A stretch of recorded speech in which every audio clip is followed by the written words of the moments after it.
Vous vous demandez certainement ce que je suis en train de faire. Ça paraît évident. Je suis venu de nulle part et je creuse un trou. Non, pas pour mon plaisir, mais j'ai pas vraiment le choix. Pour comprendre, reprenons depuis le début.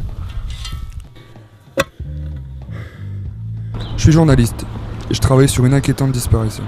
Ce soir-là, j'avais justement rendez-vous avec la dernière personne à avoir vu le disparu.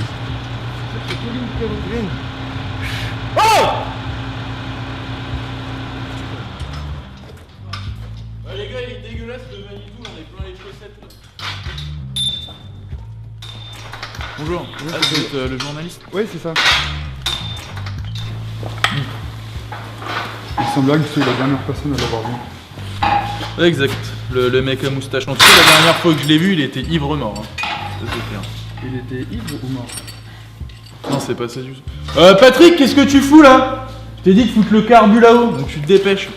Non, c'est pas ça, en fait, il était ivre avant d'être mort. Oh, bah, Et, d'accord, vous étiez seul?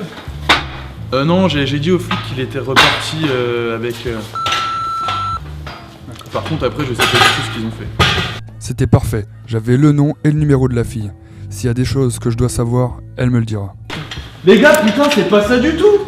Qu'est-ce que t'es en train de me foutre là? Mais c'est un montage en 12 comme tu nous as Ouais, dit. bah là. non, c'est pas du 12, tu me mets du 14, tu te dépêches. Eh chef, elle est où la clé de 12?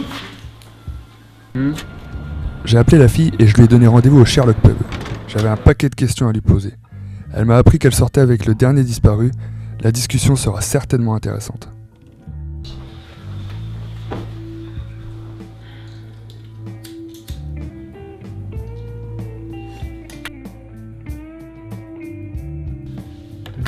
Elle commençait à me raconter une histoire étrange à propos de ses anciens petits amis qui ont disparu les uns après les autres. Toute cette histoire me semblait floue. Vous êtes en train de me dire que n'est pas le premier de vos petits amis à avoir disparu?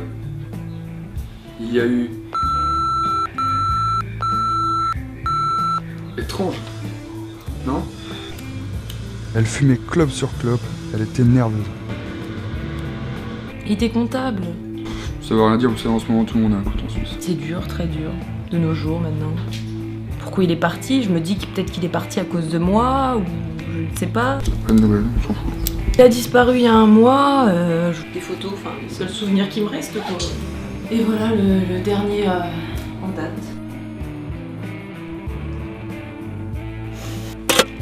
Vous ne voyez toujours pas comment j'en suis arrivé là? À ce stade, je n'aurais pas pu l'imaginer moi-même.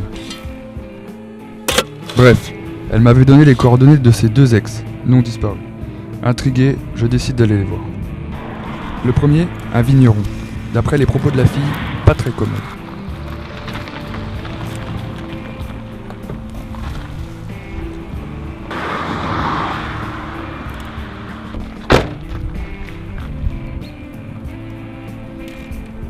Bonjour, Ouais. C'est pour toi? je suis journaliste Ouais. et j'enquête sur la disparition de monsieur qui a été l'ex-compagnon de mademoiselle. Vous voulez savoir quoi? J'aurais juste deux petites questions à vous poser. Non, moi c'est bon, je réponds plus aux questions, j'en ai ras le cul. J'ai déjà tout dit à la police, moi j'ai du travail. Donc maintenant laissez-moi tranquille, vous êtes sur une propriété privée.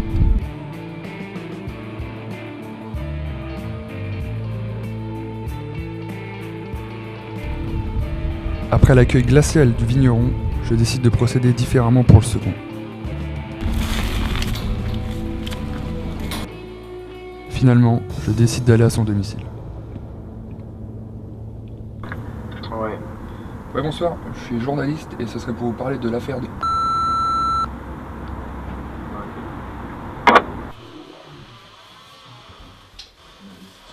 Bon, je vais faire quelque chose à boire. Bière. Ouais, je viens. Bien.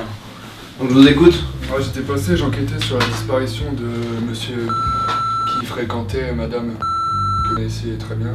Oui. Oui, je l'ai côtoyé. Je n'aurais pas dû accepter ce verre. Je ne pensais pas que ça me mènerait jusque-là.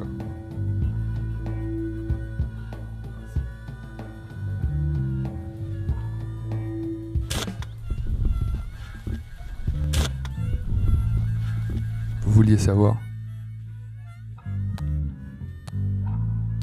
Je creuse ma tombe.